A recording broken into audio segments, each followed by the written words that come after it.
Welcome to the Titans Time Podcast, your Tennessee Titans podcast for the Pigskin Podcast Network. My name is Tanner Staggs. Joining me, as always, my brother Tyler Staggs. We've been gone for a week because of the Titans bye week, but we're back, and the Titans going to be taking on the Jacksonville Jaguars 2-10. So hopefully that means the Titans will be able to get back on track. So we got a good show for today. But Tyler, go ahead and tell everyone how they can support the podcast. Yeah, everyone, it's real simple. Go check out our merch for first of all you have to do is go to titans-time.myshopify.com/collections/all. We have hoodies, t-shirts, long sleeve shirts, beanies, all kinds of different stuff. Of course, right now in Tennessee, you wouldn't really need that hoodie. Middle of December, and for some reason it's 70 degrees outside, and we have a tornado watch going on. I mean, really, what's going on here, Mother Nature? Come on, cut us some Not the work. typical tornado season, but Yeah, still. cut us a little bit of slack here. If you're listening to the audio version of the podcast, whether it be on Stitcher, Spotify, Apple Podcast, make sure you're following the podcast. Leave us a 5-star rating. Leave us some comments, questions. We love that interaction. If you're watching on YouTube, you're going to notice this video. Tanner and I aren't sitting side by side. He's at a different location. He's in a different spot right now. That's all there is to it. So if you experience either of us cutting out, it's because, like we mentioned, storms are coming through and our Wi-Fi sucks. We'll put it at that. And you combine that with thunderstorms. That's not really a great thing for trying to get on and do a video call for a podcast. Exactly.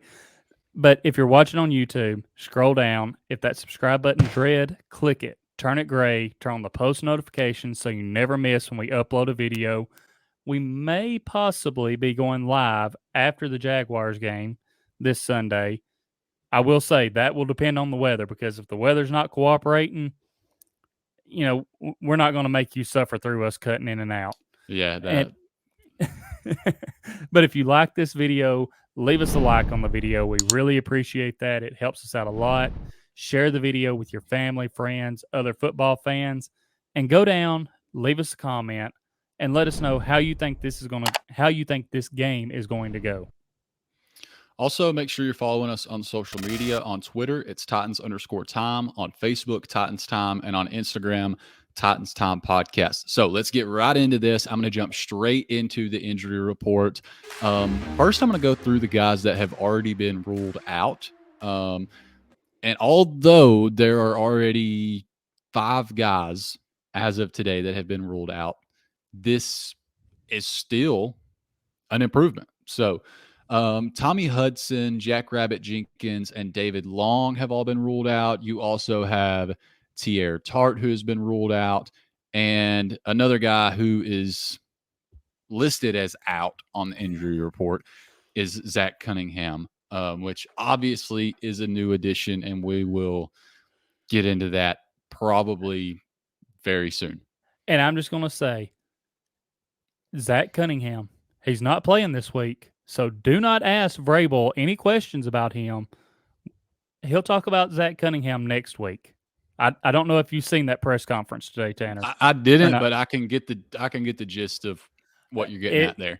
It was previous so Vrabel press conferences. I can already tell.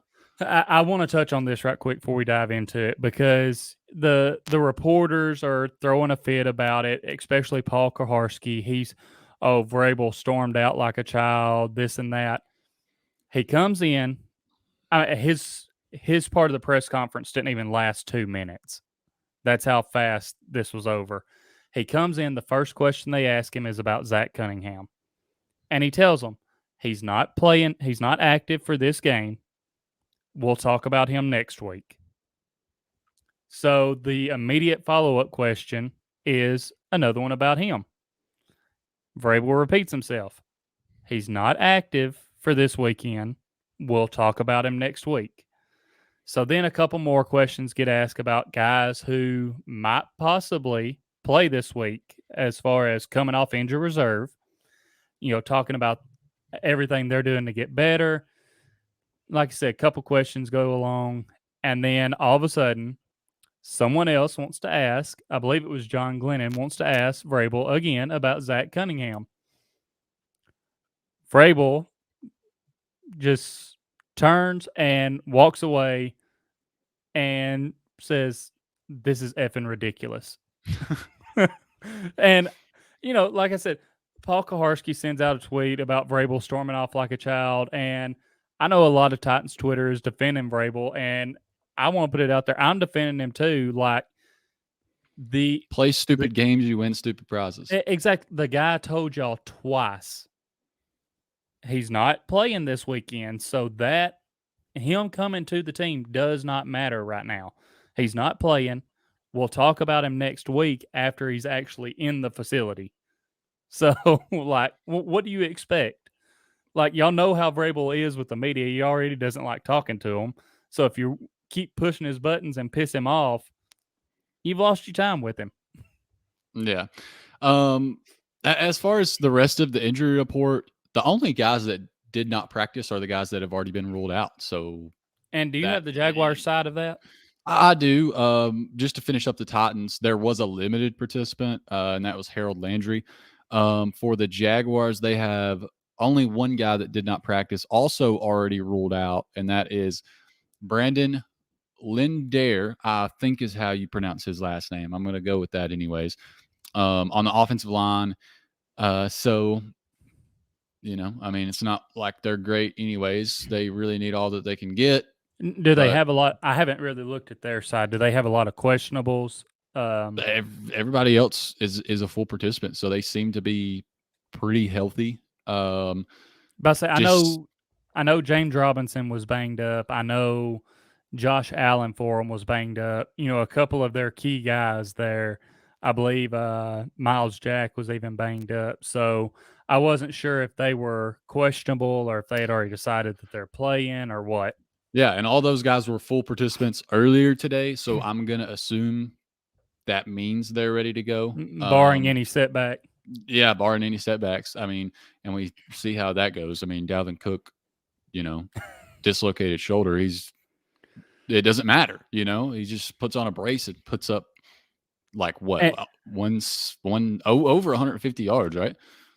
Something like that. Props to you for starting him in one of the fantasy leagues. You text me about it, and I was like, look, dude, I'm not going to tell you either way on this because I really don't know, because he could come back in, take one really hard shot to that shoulder, and be done the rest of the day. But I mean, that Steelers run defense wasn't touching him, so not looking past the Jags, but if the Steelers don't fix that for when the Titans come to town next week, might be a good day for our running backs. That's true. So let's talk about Zach Cunningham, even though Vrabel, obviously didn't want to. I feel like we should at least bring it up. Titans are bringing him in. The former Houston Texan claimed him off of waivers. I'm just going to go ahead and pretty much run through all the details if you want me to, and then we'll talk about it. The Titans are only going to be on the hook for $275,000 in base salary for the remainder of the season, and they have until March 5th of 2022 to decide if they want to keep him for next season. That day is when his $10 million salary for the 2022 season would then become guaranteed. But there's a catch with that. That's only if he gets injured. If he doesn't get hurt, that $10 million is not guaranteed. Okay. So that date is when I don't. Yeah. Okay. So that obviously just makes it an even better situation. But even before I knew that, what I was going to say is I think this definitely makes sense. He's a former player of Vrabel's from when Vrabel was the defensive coordinator there in Houston. The Titans are banged up at every position, but at middle linebacker, they're definitely banged up. I mean, you have two guys that have missed a significant amount of time with, or I guess you could technically say three guys that have missed some time, but Rashaan Evans, I can't remember exactly how many games he had missed. And then David I believe Long, he was gone after the Chiefs game. I think David Long has been gone for the past 3. He's been gone since the Rams game. Right. After the So, Rams game. I mean, they needed something there. And then it's not like this is just a quick fix. Like we just need someone to fill a body. Cunningham is really good. Honestly, the only Led the reason league that in tackles last year. yeah, I mean, honestly, the only reason that he got cut is because the Texans thought he wasn't really all in on the team. But I mean, you can't blame him for that. Went through the same thing that JJ Watt went through. And I honestly think you could see a similar situation here where he leaves, goes to a different team, a team that he can actually be all in on and plays really, really well. The Texans obviously thought last offseason that he was good enough to give a $58 million contract to. So I think that Tennessee is a team that he can actually get excited about. And I think that this could be a good thing for the rest of the season. I'm not sure if you've seen Darren Bates' tweet or not, but after the news broke that the Titans had claimed him off waivers, Darren Bates said that Cunningham is getting his wish because he wanted to play for Vrabel again. Well, there you go. So, I mean, I knew that they had a good relationship. I didn't and exactly Vrabel know. has high praise for him too. Yeah, yeah. There's several instances where Vrabel is talking about just how good and instinctual he is, and maybe a little bit of foreshadowing for next year. One guy you left off the list of our injured inside linebackers, Monty Rice. I believe he's Right. probably gone the rest of the year. I could be wrong. I'm just going to say, when we're talking But- about injuries and everything, like it has been so hard for me to keep up with who all has been injured and when, because honestly, the numbers are just like astronomical at this point. It's impossible to keep up with all the names. Right. But talking about the foreshadowing and everything, I mean, we had already talked about how we thought this was going to be Rashaan Evans last year with the team. So now you have a guy who is, unless the Titans decided to get rid of him this next offseason because there wouldn't be a cap hit. I don't think that they will. But you have a guy who's under contract through like 2024. You have David Long, who would still be under contract next season. But you could be seeing possibly Jayon Brown and Rashaan Evans both gone. And Yep. I mentioned Monty Rice. He's going to be under contract for the next couple of years.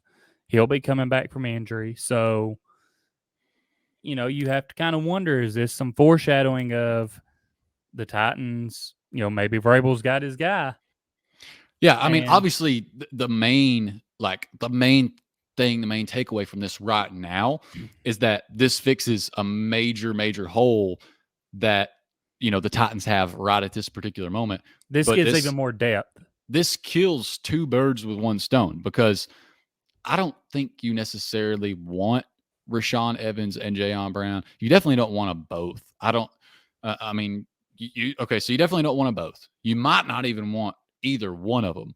And so to get a guy that's the caliber of player that Cunningham is, I mean, he could easily take over one of those starting spots if he plays well for the rest of this season. And I mean, honestly, I think that you're looking at a guy that is probably better than Evans and Jayon Brown. And all you're on the hook for this season is $275,000. Another plus side that I wanted to bring up is that I won't say this about Rashaan Evans, but it is sort of a little bit true there. But especially with Jayon Brown and David Long and what you're used to seeing out of the Titans inside linebackers, he is much more of a physical presence than what they're used to having in there. I mean, he's 6'4", 238 pounds. Rashaan Evans is close. He's not quite as tall, 6'2" and 232, so just a few pounds lighter there. But Jayon and David Long, like I mentioned, are both undersized guys. So he adds some size there as well. And I mean, going back through his career, he's not necessarily the best in pass coverage, but he's getting better. And I wish I could remember who it was, but I seen where someone put a video out on Twitter talking about how, while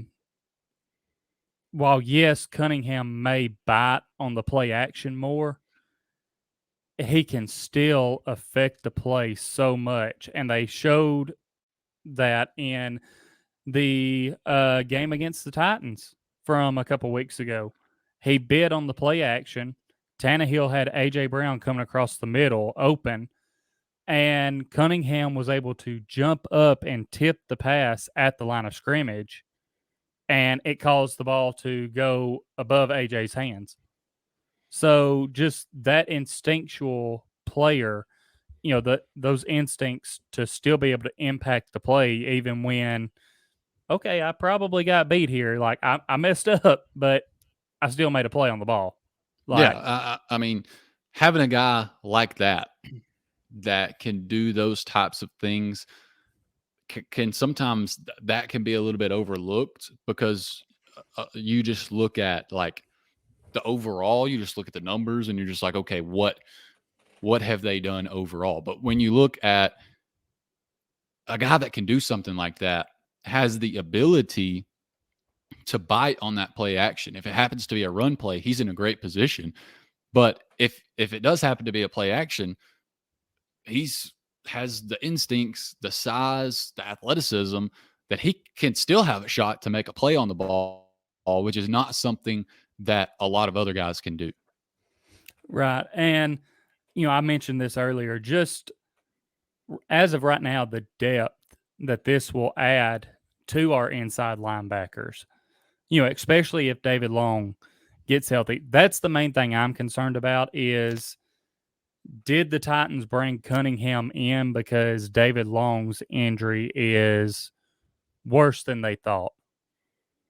I mean, he could have already been put on injury reserve for 3 weeks and, been designated to return or whatever. But, does them going out and getting Cunningham mean that Long's injury is worse and they're fixing to put him on IR or what? Because it's a hamstring injury. And we know how that's been for the Titans this year.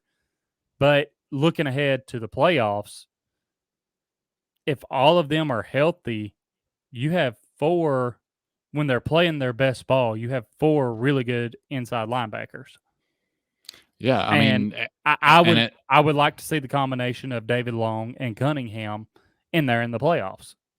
And at that point, I mean, you have an opportunity where you can still, for the rest of the season, through the rest of the playoffs, you're not forced to play Rashaan Evans all the time, and you can actually just put him in there where he's best and play him, when the other team's inside your 10-yard line. Right. Yeah. So exactly. I mean, it gives you some flexibility there to use these guys where, I mean, honestly, where they're best at, where they have their strengths, because all of these guys have certain things. I'll say with Rashaan Evans specifically, and then also a bit with Jayon Brown too. I feel like them especially, they have things that they definitely excel at more than others, and then everything else they're just kind of David Long, I feel like, is a bit more of a well-rounded player, but yeah. Anyways, I mean, I think this is huge. I think that the fact that they were able to get him and not, like I said, just fill this with like a patch from a practice squad somewhere, I think that's huge going forward. This defense, if everyone gets healthy, and the offense too. I mean, the Titans have a Super Bowl roster if everybody can get healthy, because they do. And that's the thing, you talking about the inside linebackers. They had worked out other inside linebackers. And it's honestly amazing that Cunningham fell to the Titans in the waivers. yeah. Like I'm really surprised that happened. And it is what it is. They have him. I'm excited for him to get in the building and see what he can do to help the team out after he actually gets out there. But I feel like we've kind of touched on that enough. Need to shift our focus to this Jaguars game coming up because I'm going to go ahead and say it. This is a must win. The Titans absolutely cannot lose this game. It's a division game. The Colts have really this second half of the season turned their stuff around and are right there nipping at the Titans' heels. I mean, they really are. And I think that everything you said is true, except for the leading statement that it's a must win. I mean, I don't think it's the end of the world if they do happen to drop this game. There's still, even though they had the bye week, there's still a lot of injuries, and that comes with a lot of opportunity that they come out and just absolutely crap the bed again. It is a must win. I think you still have the opportunity where they end up getting healthy, in week 16, week 17, week 18, and then you finish that off with a win against Houston, and it doesn't matter because you win the AFC South, and all is well. Don't let it go that far. And especially, I'll put it this way as well. If you want the number 1 seed, this is a must win. Oh, yeah. Well. I mean, that is definitely true. You look at the schedule after this week. You go to Pittsburgh. Then you have the 49ers on Thursday Night Football. Then you have Miami. And then you have the Texans again. So the Steelers, it's kind of been a coin flip of what team you're going to get there. There's time. I mean, they were down like 26-0, I think it was, to the Vikings. I actually, after that point, I turned the game off and went to bed. And I thought, okay, this is done. And I woke up the next morning and I checked the score and I was like, what the hell happened? Like, how did this game get back that close? Yeah. So, they're a team that can be sneaky and stay in a game with you or make a comeback in the game and beat you. Then you have San Francisco, who they've been playing better. And Miami earlier in the season would have been a team that I just kind of brushed off, but they're kind of turning things around right now. Like, you can't. This is why I say this is a must-win game, because it's not like the rest of our schedule is guaranteed now. I mean, yes, for the most part, it still looks easy, but let's win these division games and, not give the Colts a chance to catch up.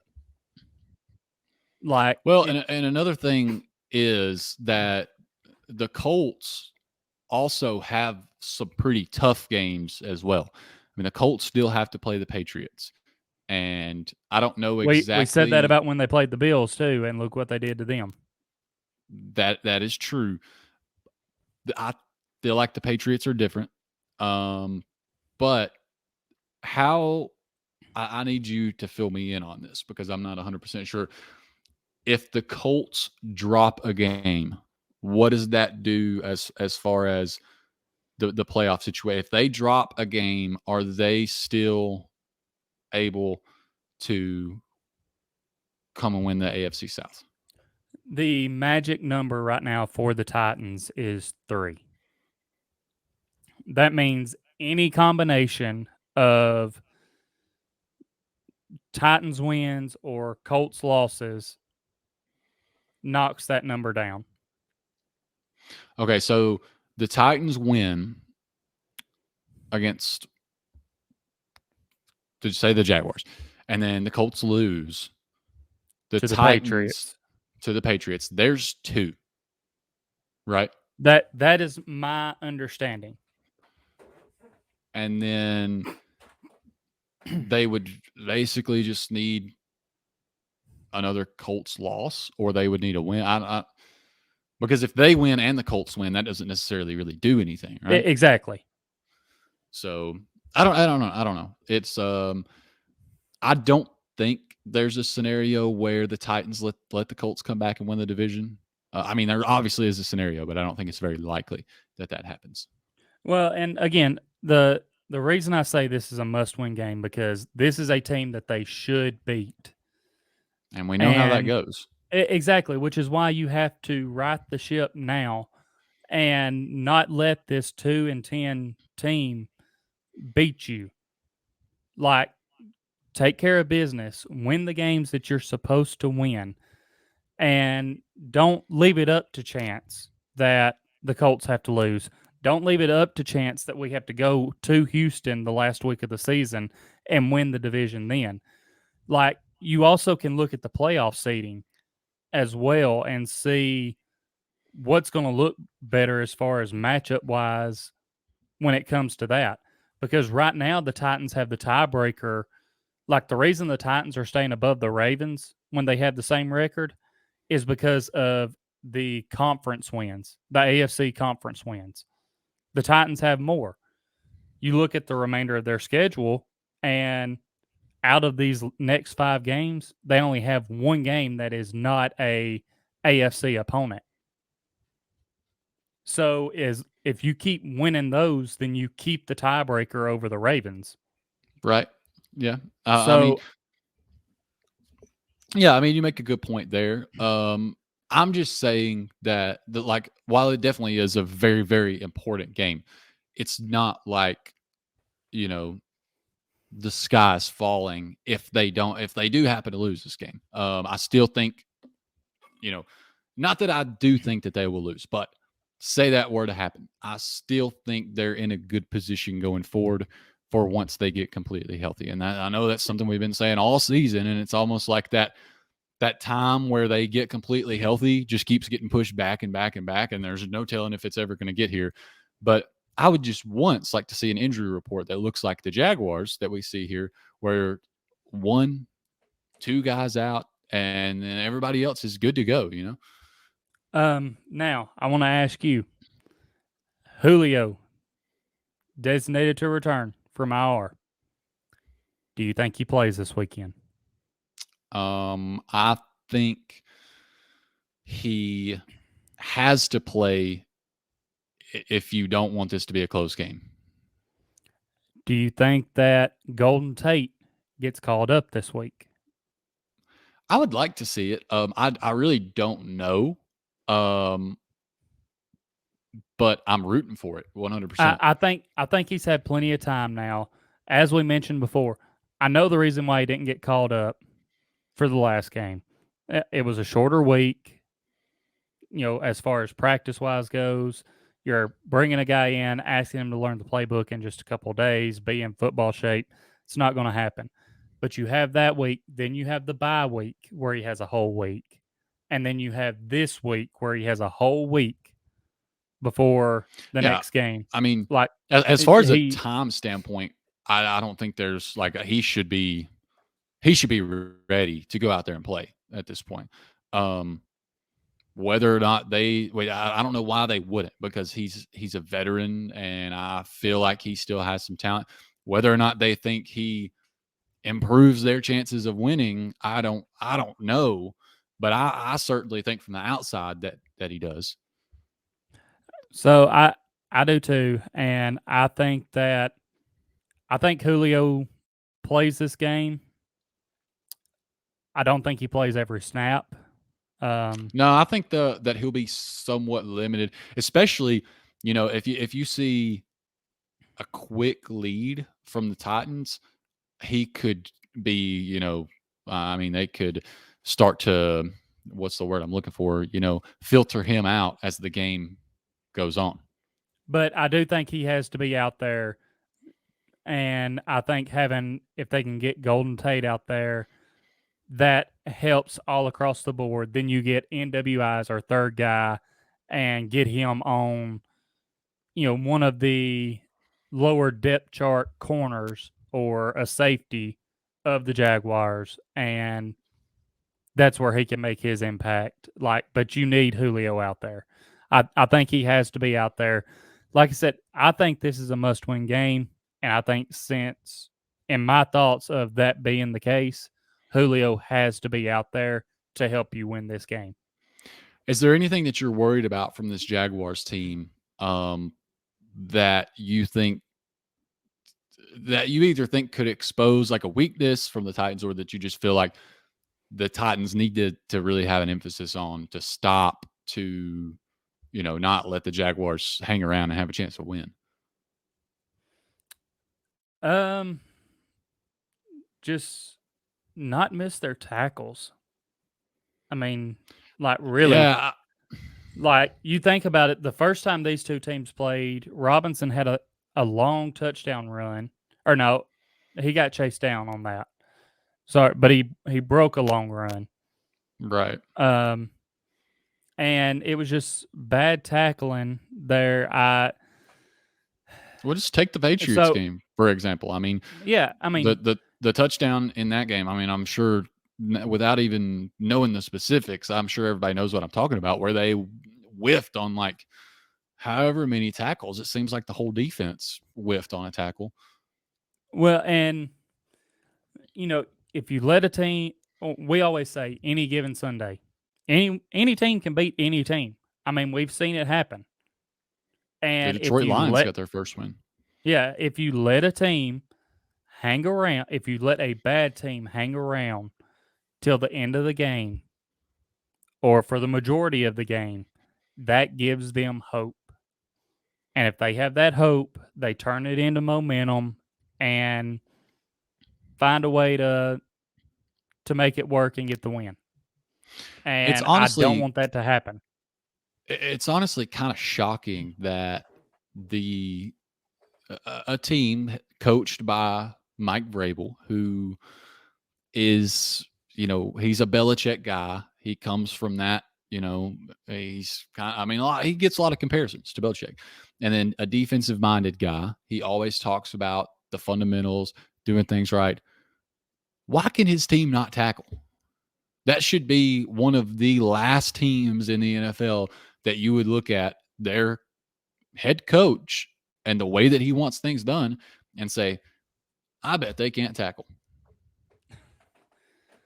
I mean, I don't know. it doesn't make a lot of sense, does it?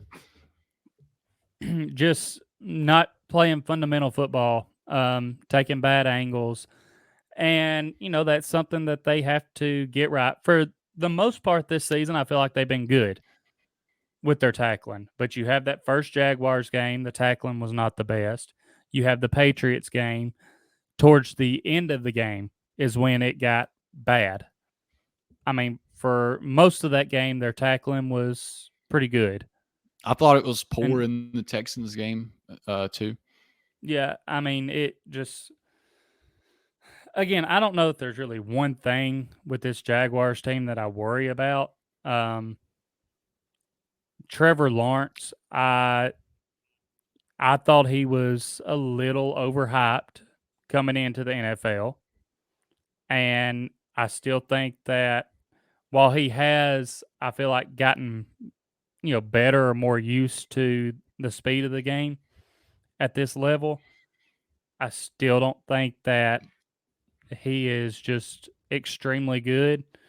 And I mean, I still think the Jags are just a mess down there, which is why the Titans cannot let them hang around in this game and get a win. Yeah, I mean that's the one main thing. Is like just kind of nervous about seeing how the Titans will come out and start the game, and if they'll let the Jaguars hang around long enough to feel like there is some hope there.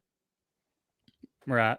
And, I feel like we've touched on that quite a bit. So now we need to move into our first official segment of the show, I guess you would say. And that is our best bets presented by DraftKings. Yeah, and I mean I'm sure that we all like a high scoring game. I like a high scoring game. Don't like to watch a game that's like the Monday Night Football game where the Patriots maybe threw like one pass. So with the latest no-brainer from DraftKings Sportsbook, you're definitely going to want a high-scoring game, or at least any score from the game, because all you have to do is bet just $1 on any team to score and can win $100 in free bets if any team scores. If the sportsbook's not available in your state yet, you can still get in on the NFL action. Everyone can play for huge cash prizes all season long with DraftKings daily fantasy sports contests. DraftKings is giving all new customers a free shot at millions of dollars in total prizes with their first deposit. On the sportsbook or on the daily fantasy sports contest, all you have to do is use the promo code TPPN when you sign up to take advantage of those offers. Download the DraftKings Sportsbook app now. Use promo code TPPN. Bet $1 on any team to score and win $100 in free bets. If they score, you score with promo code TPPN this week at DraftKings Sportsbook, an official sports betting partner of the NFL. Must be 21 or older. New customers only. Minimum $5 deposit and $1 wager required. One per customer. Restrictions apply. See DraftKings.com/sportsbook for details. Gambling problem? Call 1-800-GAMBLER. So just looking back here, I believe that I am 9 of 18. I think I got back to 50%. And I'm wanting to say that you were 5 of 18. I'm 5 of 18, yeah. Does that sound right? Yeah, that's right. All right. So general information for this Titans and Jaguars matchup. The Titans are favored by 8 points the last time I checked it, which was just a couple minutes before we started recording. And the over and under for the points for this game is 43.5. Yep. And that's been pretty steady since that line. Both of those lines have stayed pretty steady for a while now. Because I looked at mine, I can't remember how long ago it was. And I actually, in my bets, still have that line for the spread and that line for the total. But I'll go ahead and throw mine out there. I do think the Jags cover the spread +8. And I will say I think a lot of that comes from a backdoor cover in garbage time. And then I also think that you'll see over 43.5 because I think the Titans will put up enough points. And as long as the Jaguars put up a decent amount of points, you'll hit that. All right.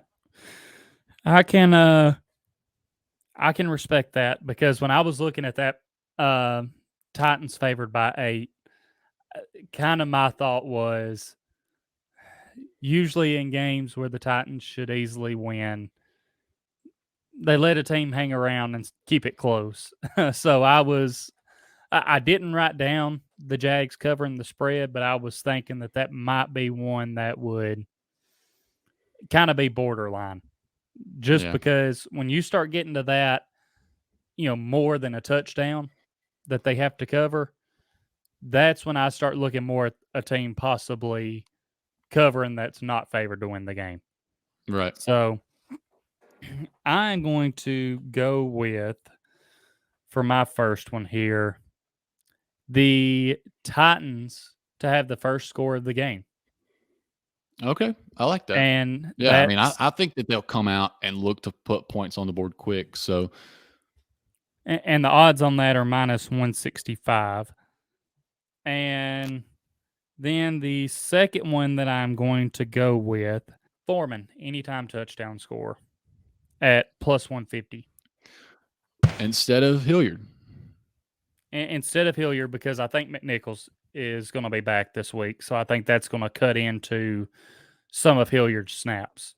Well, I do want to drop this in here. This is not betting advice. Obviously, you heard from our records at the beginning of this segment that we're not really doing so hot. So this is just kind of for fun at this point. Obviously, not betting advice.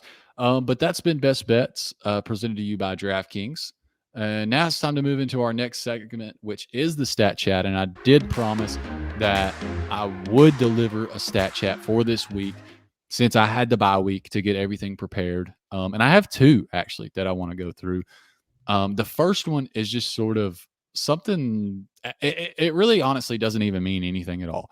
If anything, it shows that the Titans have lost to some teams that don't have the greatest of records. But the teams that the Titans have beat, their win total is 48. The teams that they have beat their loss total is 50. So the combined record of the teams that the Titans have beat is 48-50, leaving them with a win percentage of 48.9%.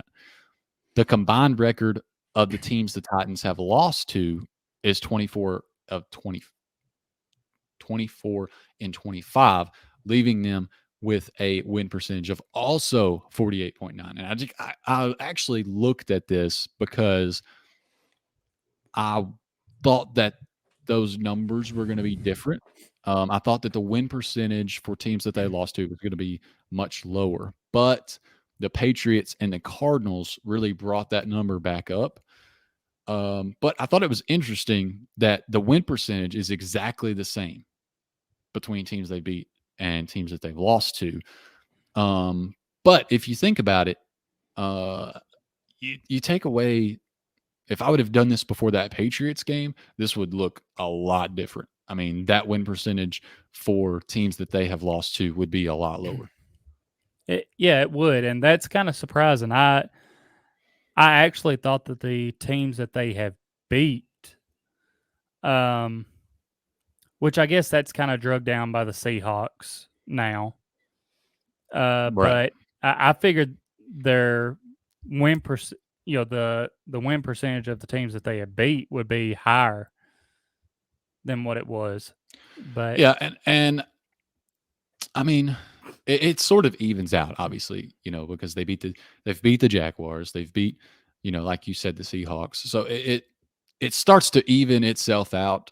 But I really expected the win percentage of teams they've lost to. I expected that to be a lot lower. But the stat chat that I found really interesting, because when I came across this today, I was absolutely shocked. But if I told you that the 2-10 Jacksonville Jaguars have an actually,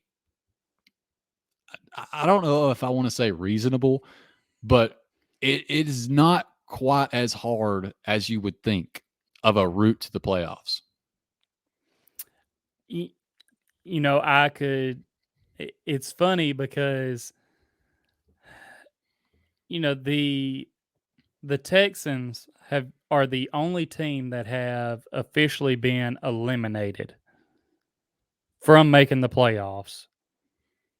And I found that very interesting, considering they have 2 division wins, one of which is over the Jaguars.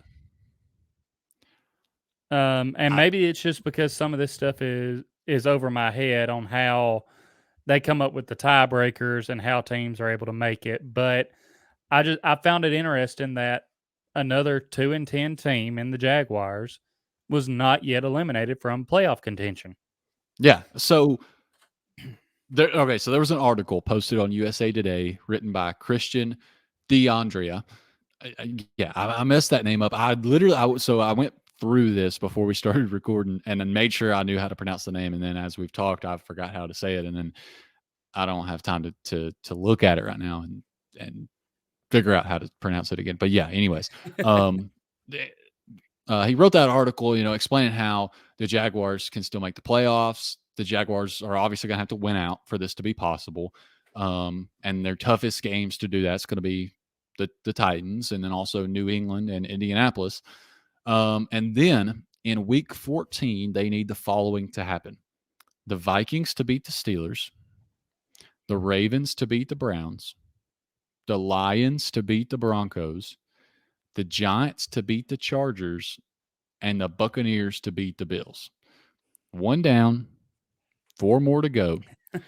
After that, they would need a series of weeks where a similarly unlikely series of games go exactly as they need, including the Titans to beat the Steelers and to beat the Dolphins.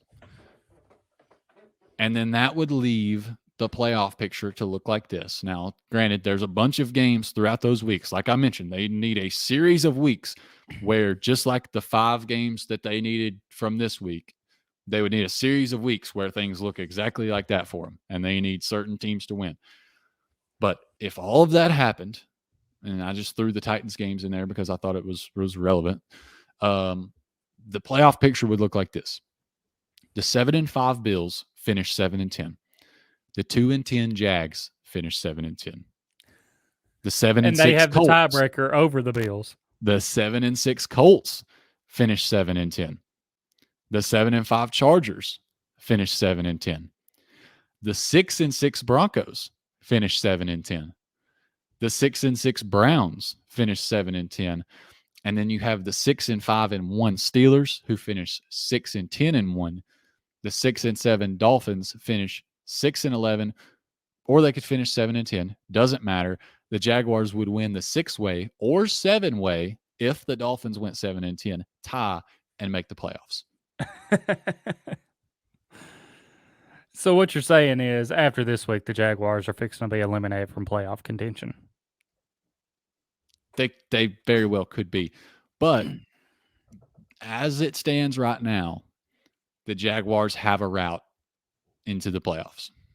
That is crazy. Just throwing it out there. That is crazy. Could you say crazier things have happened? I don't think you really could. It's not near as bad as the lines. I mean, the lines, for them to get in, they need a couple of ties to happen. Like, this is somewhat feasible still. Not very likely, but it's somewhat feasible still. But anyways, that's the stat chats. Not really a whole lot of advanced stats there, but those are some things that I thought I was going to have a lot more with the win percentages, but I had to include this part about the Jaguars whenever I came across it.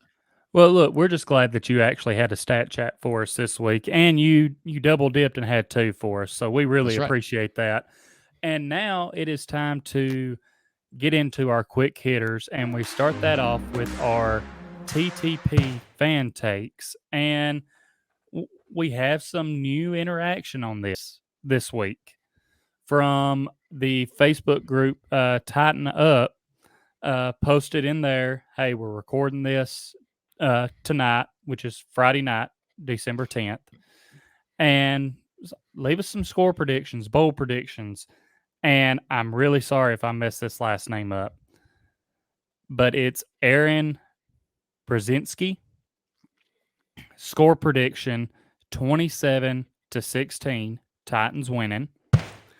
Then we have friend of the show, Drake. He gave his score prediction of 28-17, Titans winning. Bold prediction, Ryan Tannehill, 300-plus passing yards and 3 touchdowns. He said that he thought Tannehill was going to bounce back this game. Then another new person helping us out here, Travis Harbor from Twitter. Find him at Titan Trav. Score prediction 34-13, Titans winning. Bold prediction, several steps to this now. Titans defense force 3 turnovers and score 1 touchdown off of one of those turnovers. Titans offense 0 turnovers for this game, and Julio Jones gets his first touchdown of the season that is not overturned because of bad officiating. Then another new one, Chester Taylor. Find on Twitter at Trilogy79. Score prediction 34-10, Titans winning. Bold prediction, Ryan Tannehill, 4 total touchdowns. And then my amazing wife, Carrie, you can also find her on Twitter. Go give her a follow at CarrieLiz94. Score prediction, a little bit of a unique one here, 25-15, Titans winning. Bold prediction, Kevin Byard gets a pick 6 and Ryan Tannehill, 275-plus passing yards. Okay. So does that wrap them up? Yep, that's all the fan takes there. All right, let's jump into our keys to the game. I'll drop mine first because mine kind of lines up with what Drake sort of lines up with what Drake was saying for his bold prediction. I think the Titans need to build some confidence for Tannehill from the beginning. Let him get a series of quick, easy completions down, and build his confidence back up because he does need a bounce back game. He's kind of had a rough go. My key to the game is going to be simple. Don't turn the ball over. I mean, these last couple of games, if you take away the turnovers that the Titans have, they probably win those games. Even if you don't take away all of them, if you just take away a couple of them, they are right back in those games and very likely winning them. So take care of the ball. If you don't take care of the ball, more than likely you're not going to win. Yeah. I mean, and that kind of goes hand in hand with trying to get Tannehill's confidence built up. So maybe he won't throw some interceptions. My score prediction for the game is, once again, Jags +8 over 43.5. Titans 27, Jags 20. I mean, I still think that's a pretty. I think that it happens in a way that is much more seems like a Titans win the whole time than what this score feels like, because I think you see, the Jags sitting at like 13, 14 points, and then, they happen to score a little garbage time touchdown there. And then my bold prediction, Dontrell Hilliard does what Derrick Henry normally does to the Jags, scores a 50-plus yard rushing touchdown. Okay. My score prediction, I'm going to go Titans 24, Jaguars 13. And my bold prediction is going to be that Jeffrey Simmons 3 sacks. That was the number I was thinking of. So yeah, I'm glad you went there. I was thinking in my head, I was like, what's kind of a good number here, because he's had a couple games where he's went crazy, and at 3 is pretty bold for an interior defensive lineman, I feel like. Yeah, I mean, I agree with you there. I'll give you that one for sure. I was gonna go with mine. I was gonna make it Dontrell Hilliard scores a 99-yard touchdown. And I just couldn't do it. There's no way this is gonna happen. No way. I wish you would have went with that. Do you have anything else to add in? I don't. Just looking forward to being back in Nissan Stadium. Oh yeah, I forgot about that. I actually kind of forgot that this was a home game. Not gonna lie. But anyways, hope you guys enjoyed the show. Thanks for listening. This has been Titans Time, and as always, tighten up.